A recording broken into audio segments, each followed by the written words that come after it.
The liberal media is desperately trying to sweep the attempted assassination of Trump under the rug. And now they're claiming it's dangerous for Trump to bring it up on the campaign trail. I probably took a bullet to the head because of the things that they say about me. It's a little tough life. It's not the easiest. You get shot at, other things happen. In the moments after an evil assassin tried to take my life, that sucker was moving fast. I said, wow.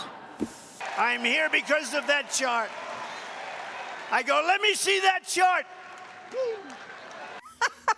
The Washington Post pumping out this headline that says, quote, Trump stokes suspicions about assassination attempt, raising fears of more violence. But the American people are not going to shut up about what happened, and even both sides of the aisle are angry about the Secret Service failure to protect the president's life.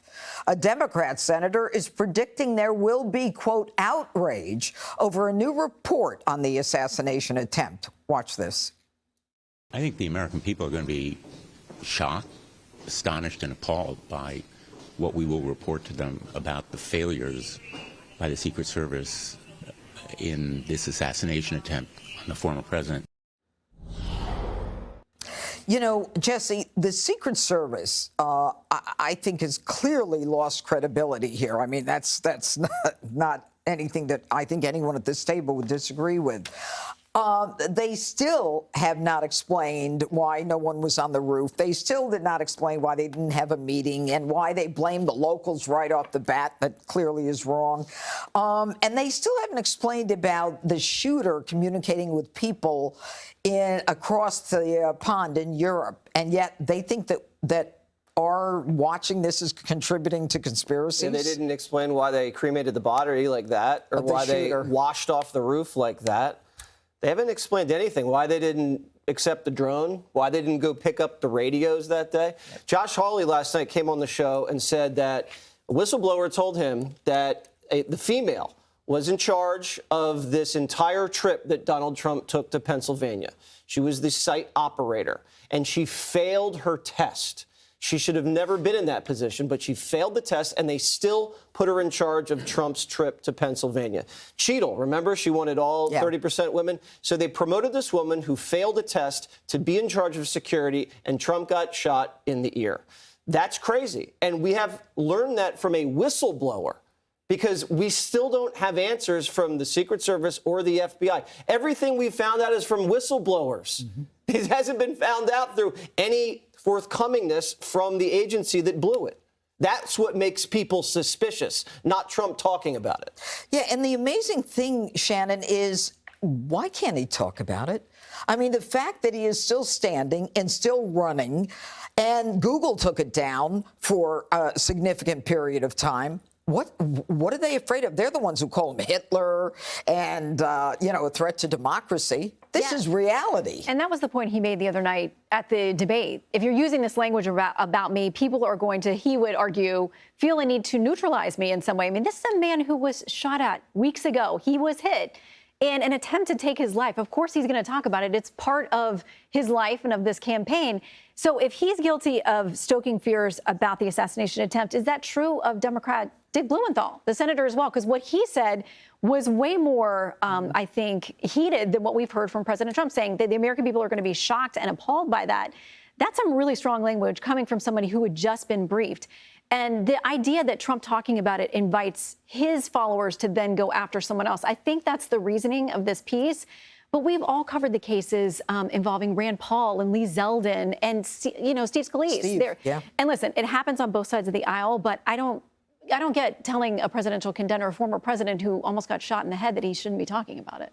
Confusing. He did get shot. Yeah. Greg, what do you want to say?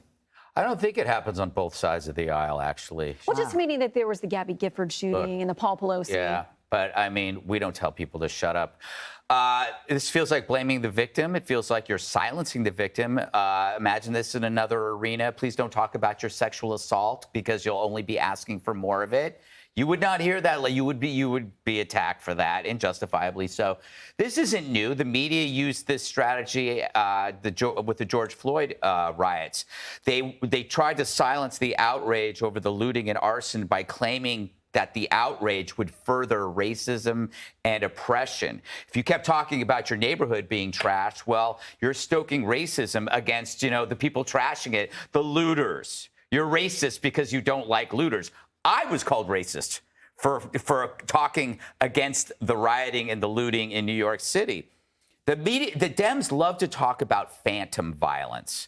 The mythical white supremacy in the mountains, Jussie Smollett, banana peels on park benches, nooses in garages, transphobic rhetoric leading to suicide as they silence the manifesto of the trans shooter. They talk about parents in schools inciting violence when they're just trying to keep schools from interfering in their kids' so-called sexuality. They don't talk about the real violence. They don't talk about the assassination. They don't talk about migrant crime, the rapes, the murders, the subway pushers, and basically the deranged mentally ill that we have to face every day when we walk home from work.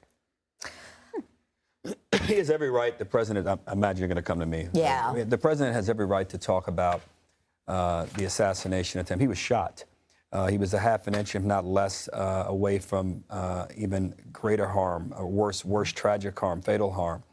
I was pleased to see Senator Blumenthal say what he said, and I hope that gives some calm and projects even more calm as we begin to hear this, and that calm hopefully translates into some change.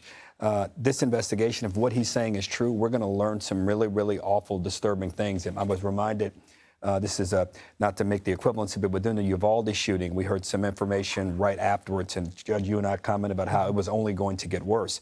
What I do hope happens is that they learn from this, and I hope they have learned from this and are implementing things to ensure that President Trump nor President Biden, for any of the assets they protect, ever have to deal with what had to be dealt with there. But I do think the questions you asked, Jesse, about the roof and all that stuff should be. I'd say one last thing on DEI. Josh, that was an allegation, and I just don't believe that. I think we should be very careful. If there was a woman in charge, do we not hire white guys after Enron? Do we not hire white guys to run banks? It doesn't even matter if she's a woman and she failed the test. She shouldn't have been promoted. Exactly. And, but I don't know if that is the case, whether there was a man or a woman. Yeah, they failed the test. They should not have gotten She's covering a president. I got it, but let's get the facts. Yeah, well, those are the facts. Here's the problem. That was an allegation, I'm tired of lessons learned from this.